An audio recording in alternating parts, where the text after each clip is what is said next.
Hola, en este tercer video vamos a desarrollar un ejercicio práctico en el cual se van a determinar las solicitaciones de momento flector, esfuerzo de corte y esfuerzo normal en forma analítica y gráfica. Para ello, será necesario definir cada una de las solicitaciones, analizar los signos de ellas y, en función de eso, la forma de graficar. Vamos al caso práctico. Tenemos una viga simplemente apoyada, un apoyo fijo en A, un apoyo móvil en B, sometida a la acción de una carga uniformemente distribuida Q y dos cargas concentradas, P1, que se encuentra inclinada a un ángulo de 60 grados, y P2 ubicada en el extremo del voladizo.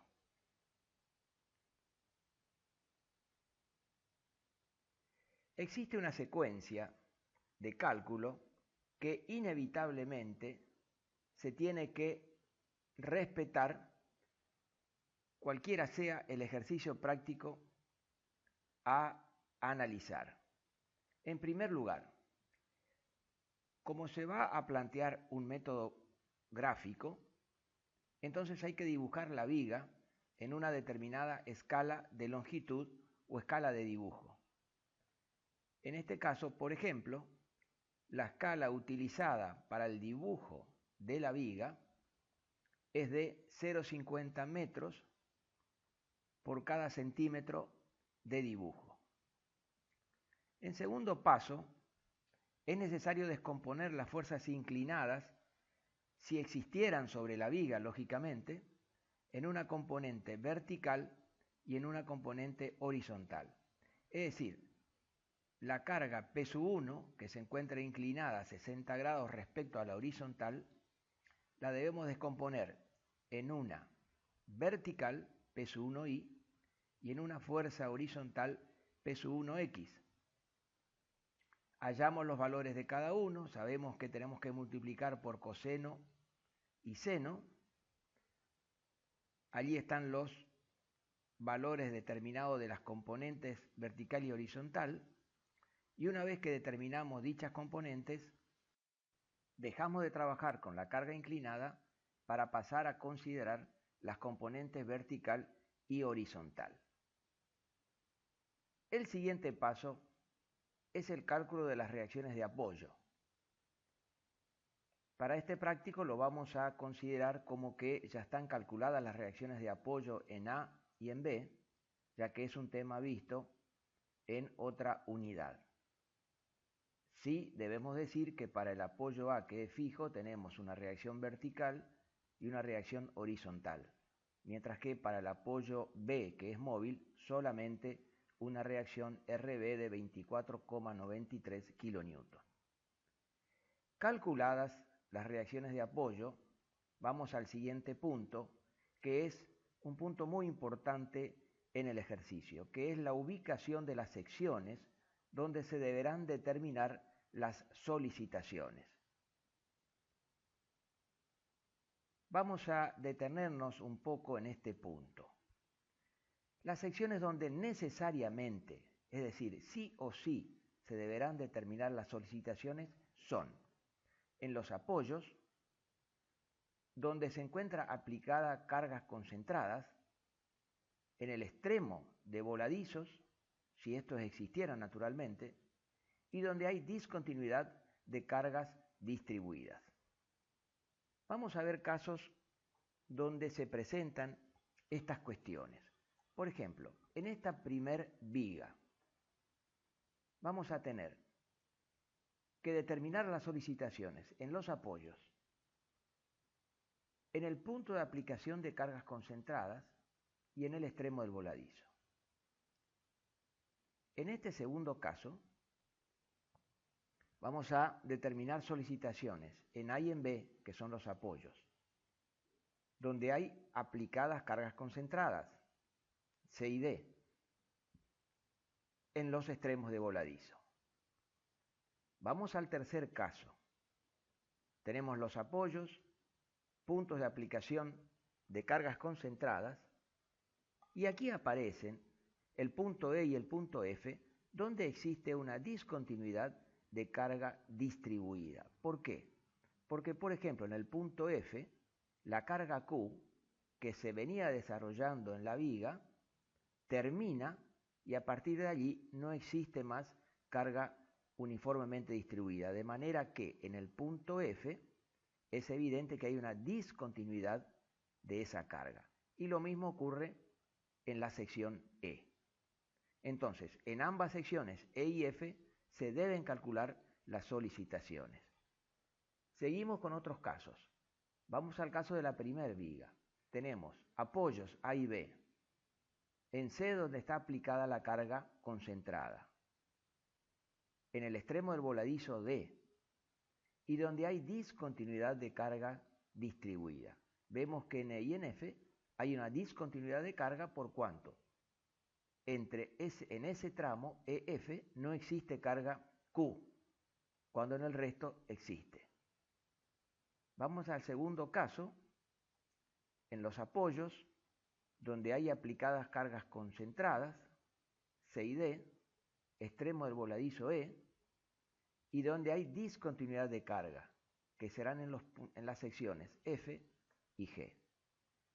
Finalmente, en el tercer caso, tenemos en A y en B, que son los apoyos, en C, donde hay aplicadas cargas concentradas, y aquí tenemos un caso interesante de considerar porque discontinuidad de carga existen en tres secciones. En D, donde pasa de 0 a Q1, luego en E, donde pasa de Q1 a Q1 más Q2, existiendo una discontinuidad de la carga, y en F, donde pasa de Q1 más Q2 a un valor 0. Bien, hemos visto varios casos de vigas en cuyas secciones necesariamente debemos considerar o calcular las solicitaciones.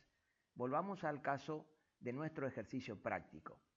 Aquí vamos a necesitar calcular las solicitaciones en los apoyos A y B, donde está aplicada la carga concentrada C, y en el extremo del voladizo E, y finalmente donde hay discontinuidad de carga, que es en la sección D. Es importante aclarar que estos son los puntos donde sí o sí deben calcularse las solicitaciones, ya que si llega a faltar el cálculo de ellas en alguna de estas secciones, lo que va a salir mal es la elaboración del diagrama de la solicitación que estamos considerando. Por lo tanto, es un punto importante de considerar las secciones donde necesariamente se deben calcular las solicitaciones. El siguiente punto es considerar las cargas uniformemente repartidas o distribuidas Q si las hubiere. Naturalmente, en las vigas, normalmente lo que no falta son cargas uniformemente distribuidas. Estas casi siempre están. En el caso nuestro tenemos una carga distribuida Q, pero con una particularidad. Está separada, o mejor dicho, está subdividida por la aplicación de la carga concentrada P1 en el tramo AC y en el tramo CD. Por lo tanto, lo que hacemos, como lo hacíamos cuando calculábamos las reacciones de apoyo, es primero considerar uno de los tramos, en este caso el tramo AC, donde en el centro de gravedad del rectángulo constituido por la carga Q y la longitud en la que se extiende L1, una carga concentrada equivalente a la que denominamos Q1 mayúscula y que será igual a la superficie de ese rectángulo, que sería Q minúscula, que es la altura, por la base que es L1. Q por L1, reemplazamos valores, 10 por 3, estamos en 30 kilonewton como carga concentrada equivalente Q1. Lo mismo hacemos con el sector CD de la carga uniformemente repartida, hallamos el centro de gravedad y allí establecemos la carga concentrada equivalente Q sub 2, mayúscula, que será igual a la altura, que es Q minúscula, por la longitud L sub 2. Entonces, Q por L2, estamos hablando de 10 por 1, 10 kilonewton. Entonces, ahora tenemos la viga constituida por las siguientes cargas exteriores: RA vertical, RA horizontal, Q sub 1, P sub 1i, P sub 1x, Q sub 2, RB, reacción vertical en B, y finalmente P sub 2. Determinado el sistema de fuerzas que actúa sobre la viga en estudio, vamos a continuar con el siguiente paso en la secuencia de cálculo, que es la determinación analítica de las solicitaciones de momento flector, esfuerzo de corte y normal, para luego con esos resultados dibujar los diagramas de solicitaciones en escala. Antes de entrar en el cálculo de las solicitaciones,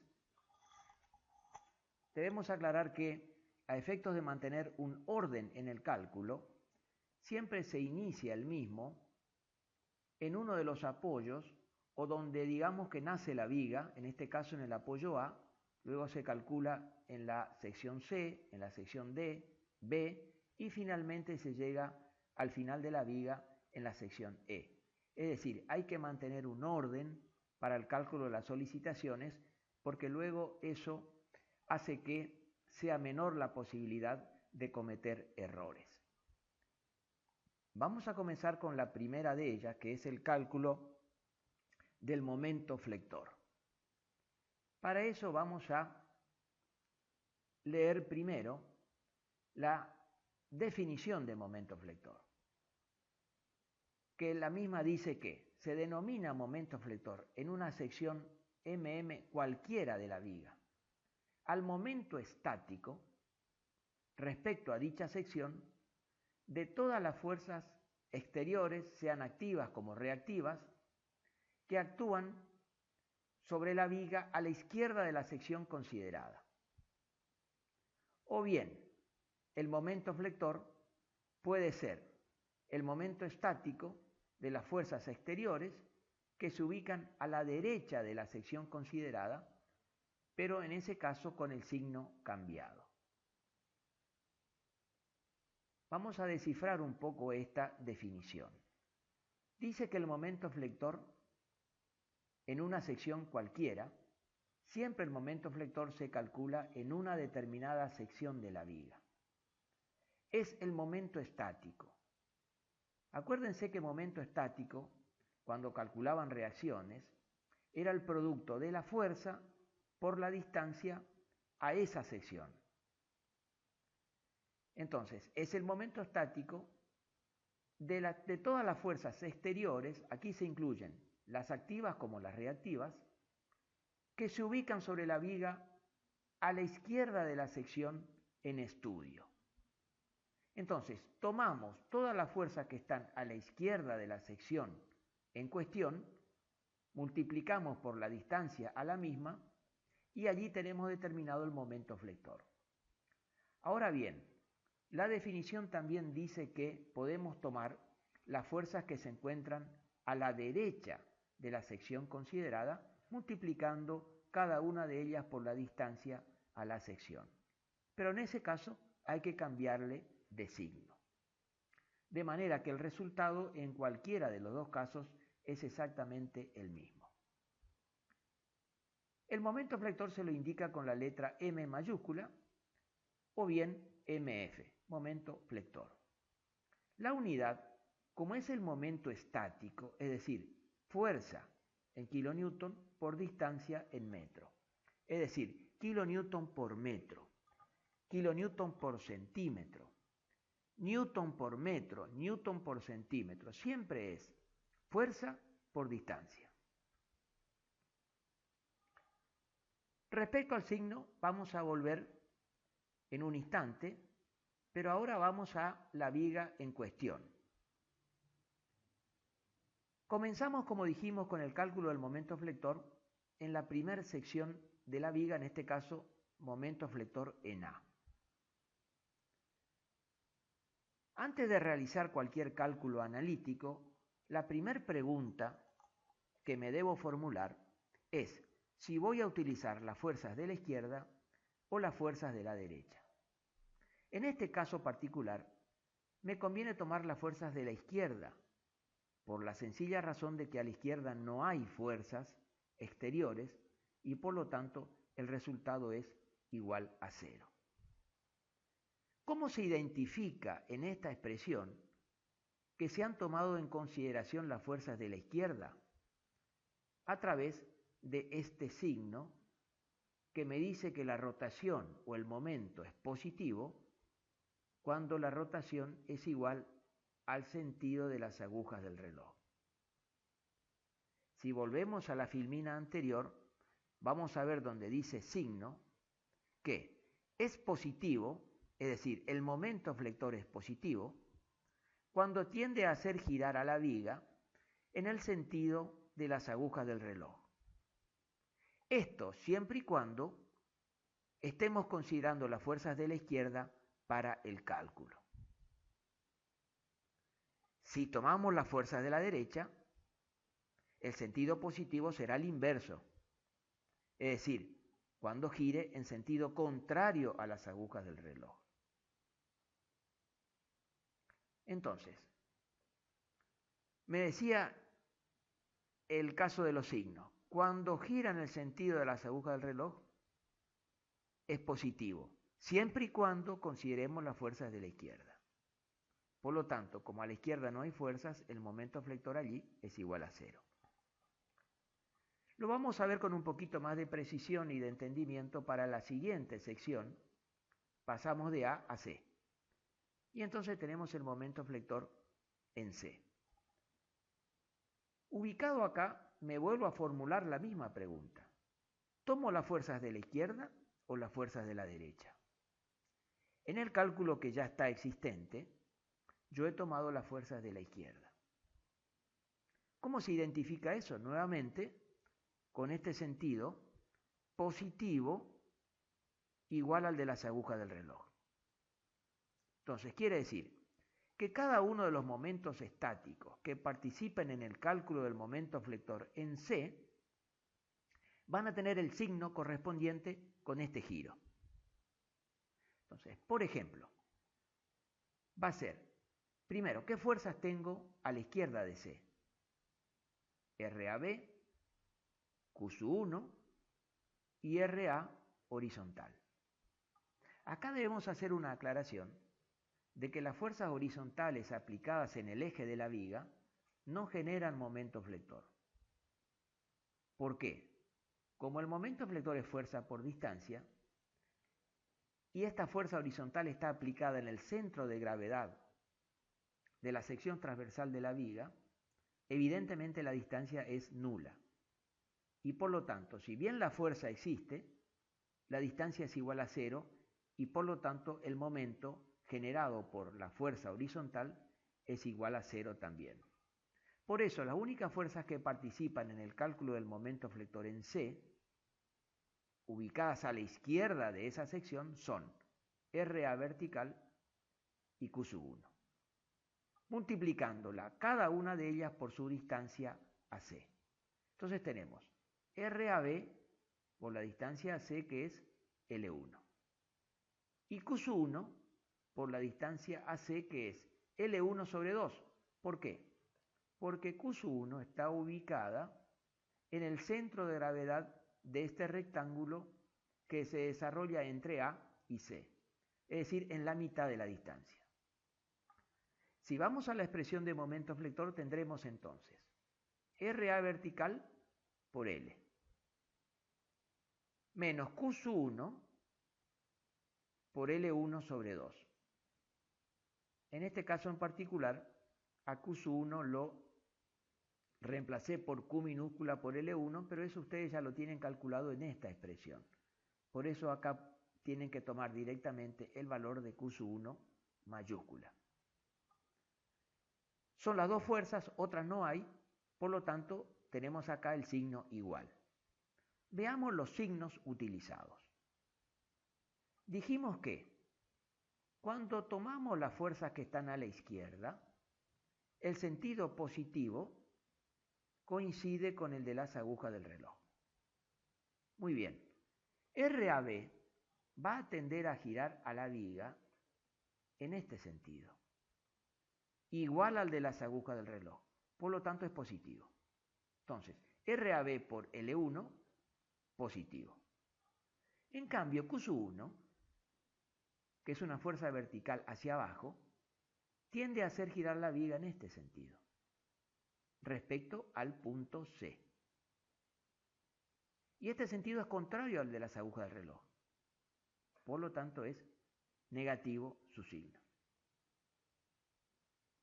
Es decir, el signo está comandado por el hecho de haber tomado en este caso las fuerzas de la izquierda, donde siempre yo sé que el positivo es el sentido de las agujas del reloj.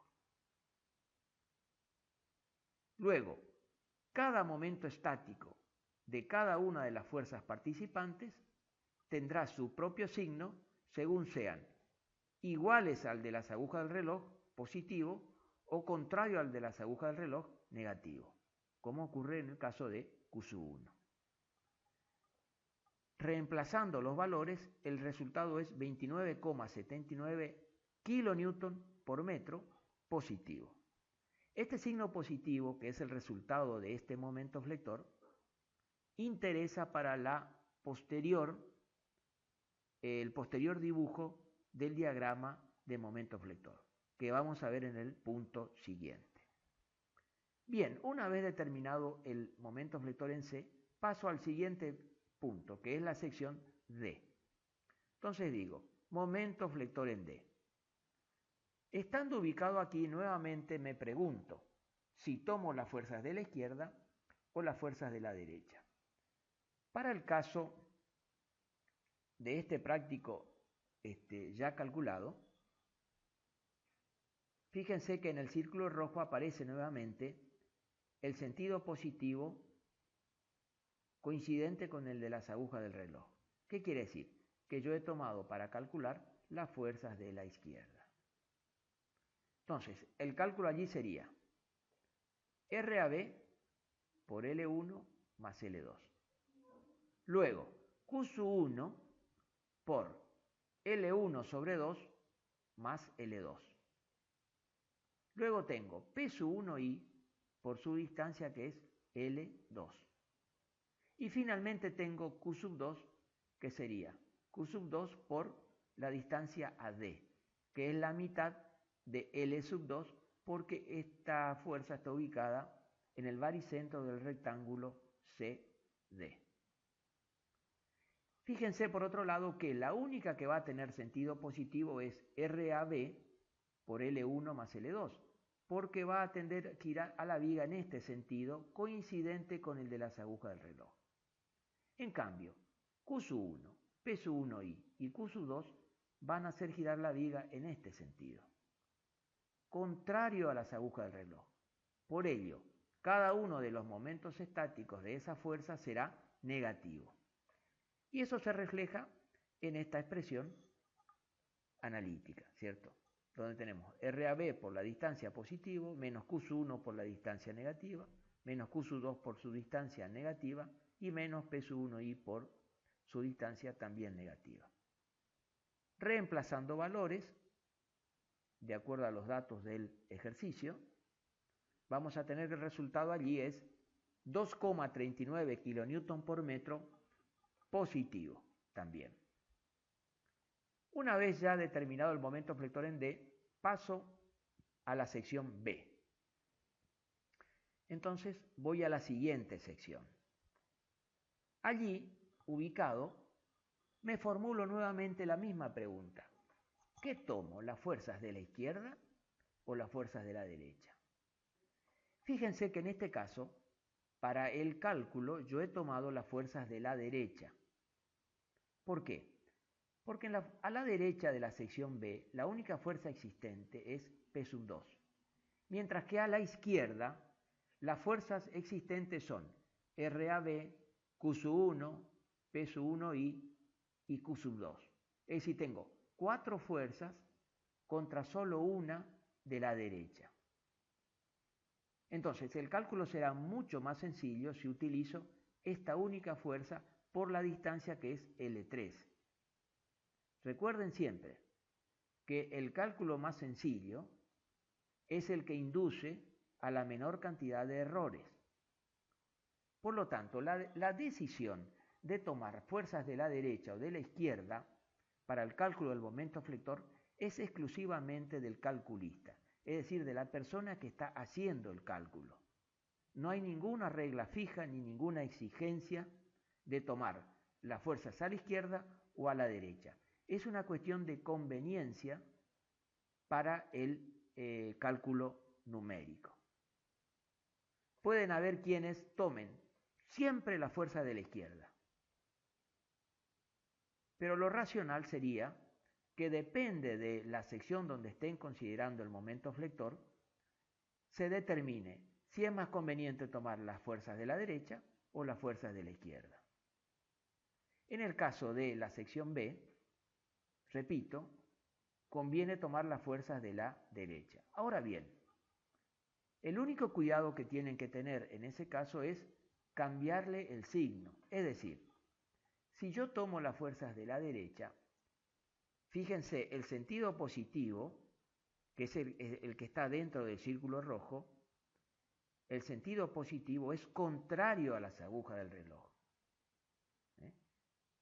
¿Ven cómo la diferencia entre tomar fuerzas de la derecha o fuerzas de la izquierda como en el caso de D? La diferencia está en que si tomo a la izquierda, la fuerza de la izquierda, el sentido positivo coincide con el de las agujas del reloj.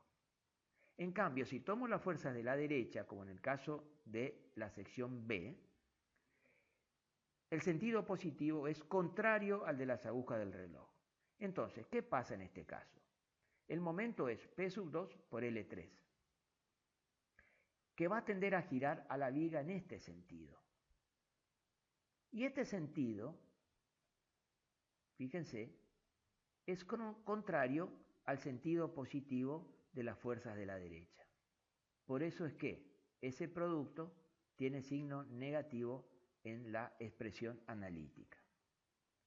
Y el resultado es menos 30 kN por metro. Finalmente llego a la sección E, la última del cálculo. En ese caso, sin lugar a dudas me conviene tomar las fuerzas de la derecha. ¿Por qué? Porque no hay fuerzas a la derecha y por lo tanto sabemos que el momento flector en E tiene que ser igual a 0.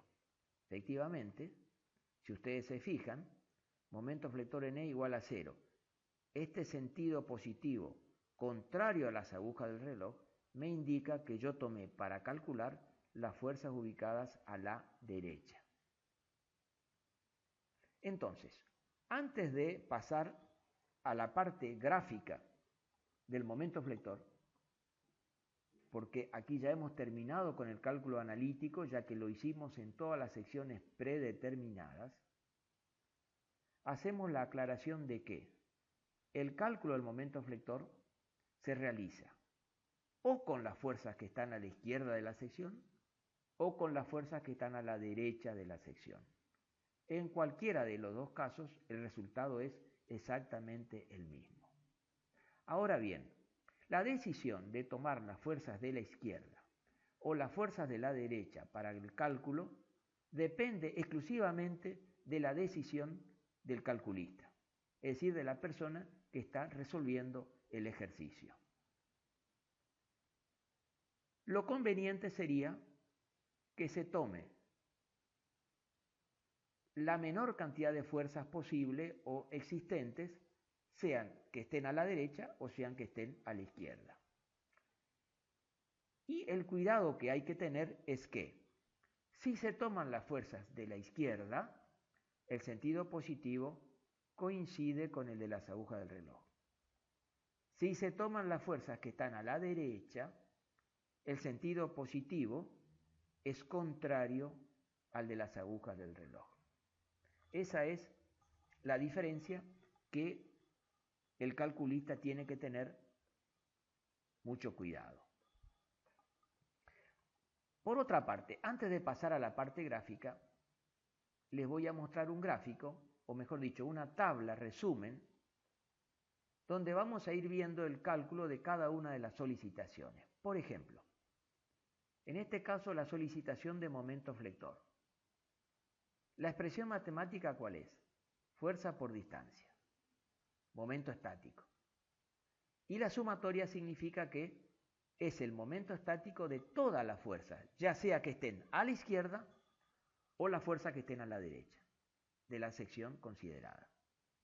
¿Dónde se calcula el momento flector? En una sección NN de la viga.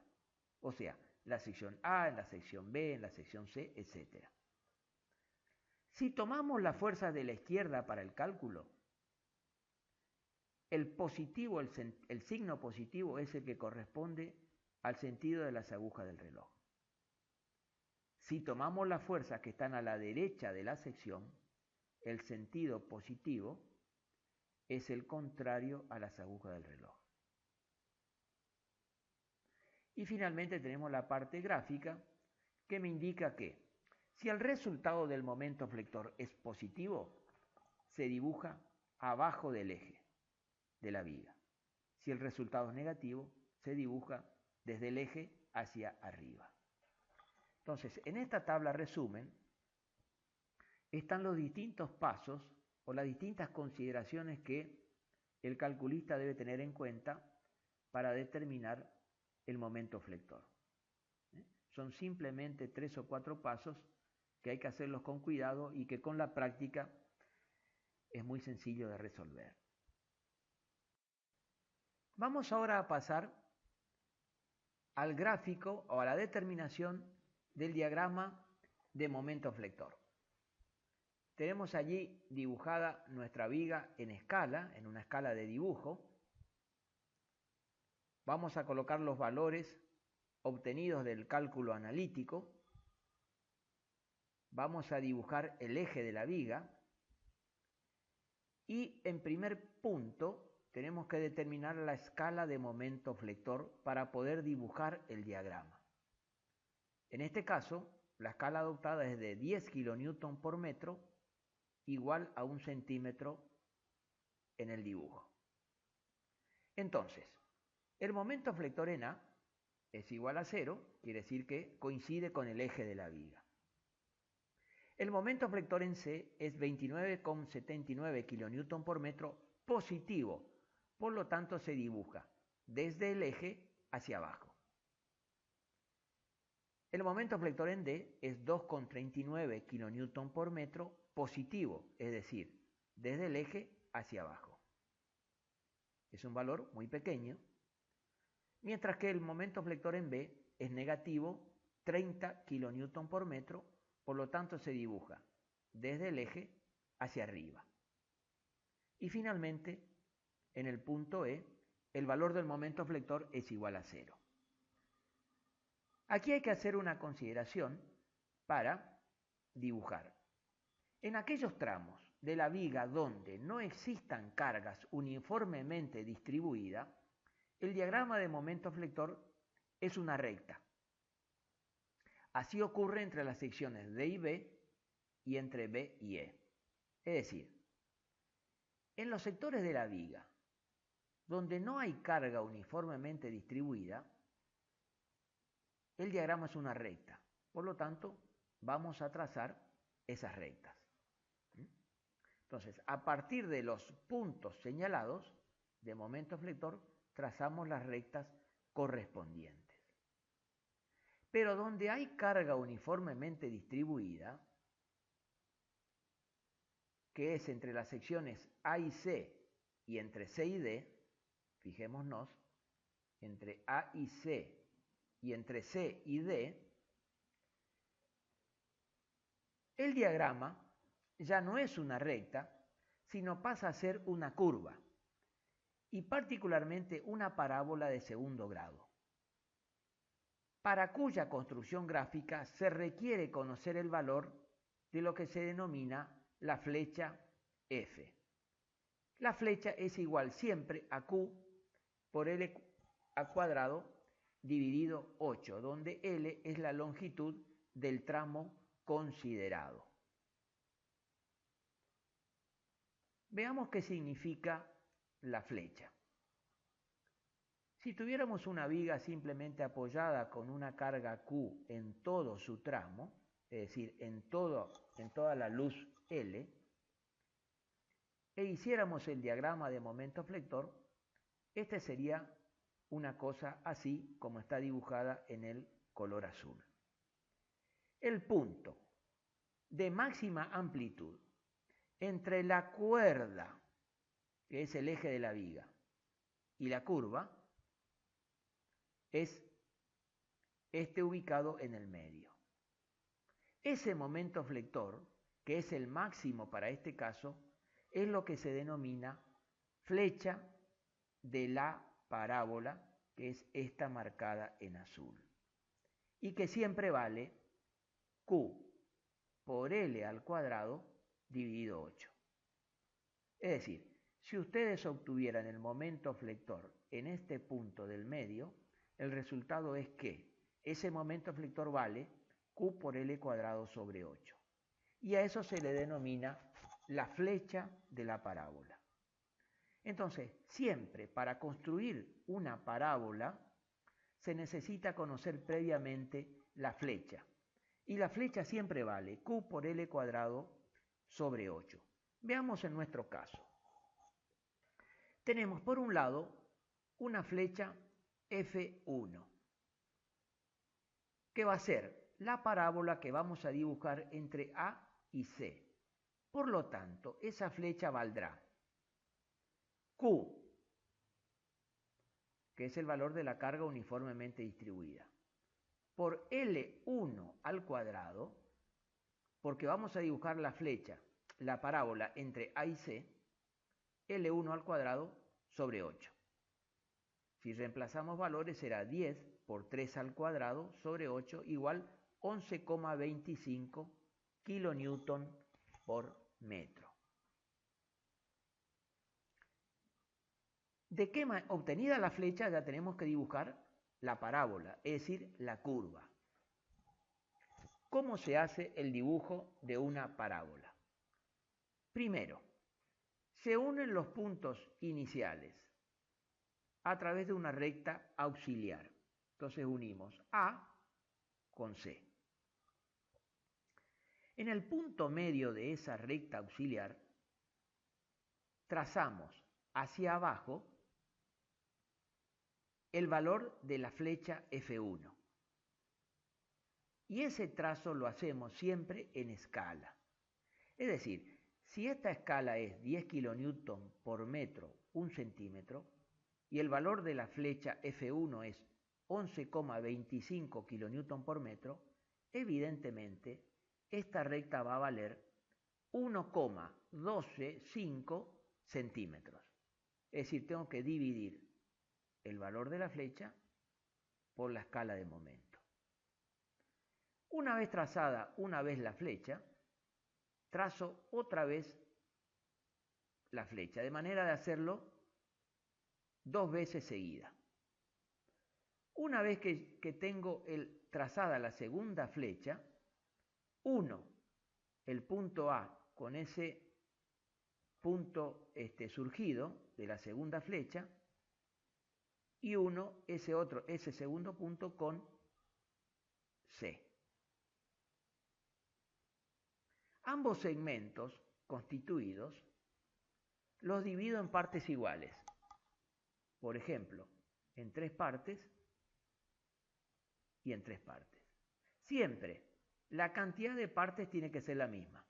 Es decir, puedo dividir en 3 partes y en 3 de estas. En 4 aquí, en 4 aquí. En 2 aquí y en 2 aquí.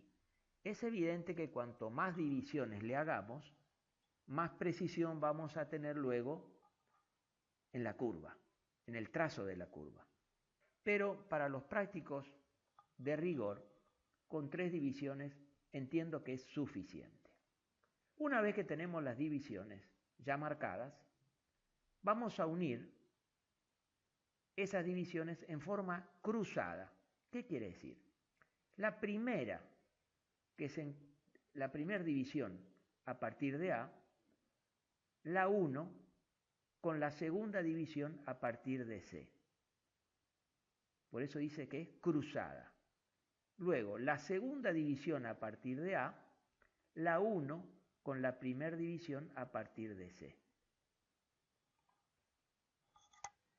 Fíjense que me queda constituida una figura con esta recta, esta azul hasta aquí, esta otra azul y esta otra recta en color rojo.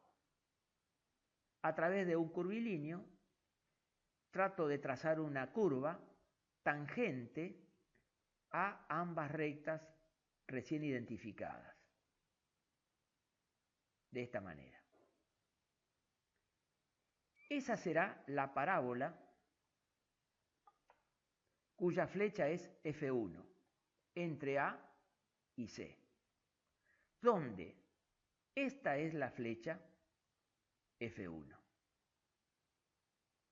Si la construcción gráfica está bien hecha, van a poder observar ustedes que la curva, es decir, la parábola, va a pasar por donde termina la primer flecha marcada inicialmente. Esa es la construcción gráfica de una parábola de segundo grado.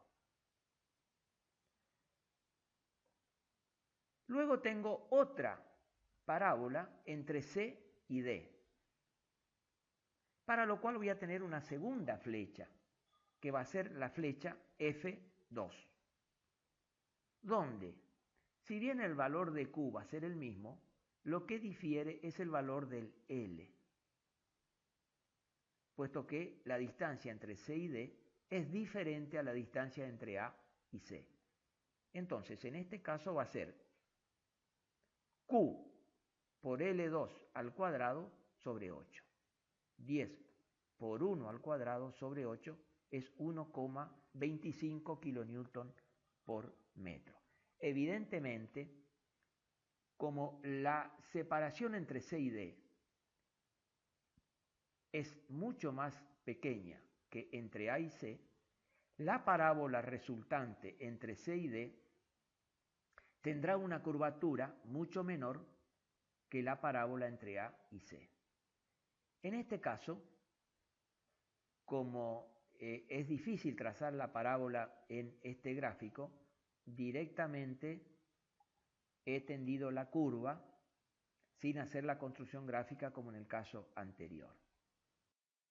Quedó trazado de esta manera el diagrama de momento flector, el que se extiende entre el eje de la viga y la curva, o bien las rectas que lo conforman. Es decir, el diagrama de momento flector está constituido por la parte rayada del mismo.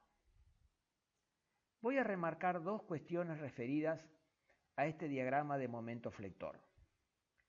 Por un lado, decir que su importancia radica en que, como cubre toda la viga, podemos determinar cuánto vale el momento flector en cualquier sección de la misma que quisiéramos, con solo medir con un escalímetro cuánto vale la ordenada en dicha sección y multiplicar esa distancia en centímetros por la escala de momento flector adoptada, con lo cual vamos a tener como resultado el valor del momento flector en dicha sección en kilonewton por metro. Por ejemplo, si quisiera determinar cuánto vale el momento flector en esta sección, mido en centímetros esta ordenada, la multiplico por la escala de momento flector y obtendré el valor del momento flector en kilonewton por metro. La otra cuestión que interesa remarcar es la siguiente. Si observamos el diagrama de momento flector, vamos a ver que una parte del mismo está trazado hacia abajo del eje de la viga y en el otro sector está trazado por encima del eje de la viga. ¿Qué significa ello? Significa lo siguiente: todo diagrama que esté trazado por debajo del eje de la viga, en ese sector, la deformación que se produce en la viga es la que se muestra en esta figura. Es decir, se alargan las fibras que se encuentran entre el eje neutro y las fibras inferiores, es decir, en la parte convexa de la sección. Por lo tanto, decimos que cuando el diagrama está trazado desde el eje hacia abajo, existe tracción abajo. En cambio, cuando el diagrama se traza hacia arriba del eje de la viga, ocurre que la parte convexa de la curva se encuentra en la parte superior y por lo tanto las fibras que se alargan son aquellas ubicadas entre el eje neutro y las fibras superiores. Por lo tanto, en este caso decimos que existe tracción arriba. Esta es una determinación muy importante para el caso en que las vigas estén construidas con hormigón armado. ¿Por qué? Porque en el hormigón armado, el hormigón resiste la compresión, mientras que el hierro, que conforman las armaduras, resiste la tracción. Por lo tanto, en el sector de la viga, donde esté dibujado el diagrama de momento flector, se va a colocar la armadura. Es decir, en este sector, por ejemplo, la armadura se colocará hacia arriba, mientras que en este sector la armadura se colocará hacia la cara inferior de la viga, de manera de poder resistir la tracción.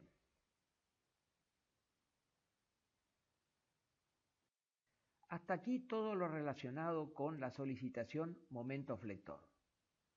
En el próximo video vamos a estudiar las dos solicitaciones restantes, es decir, el esfuerzo de corte Q y el esfuerzo normal N.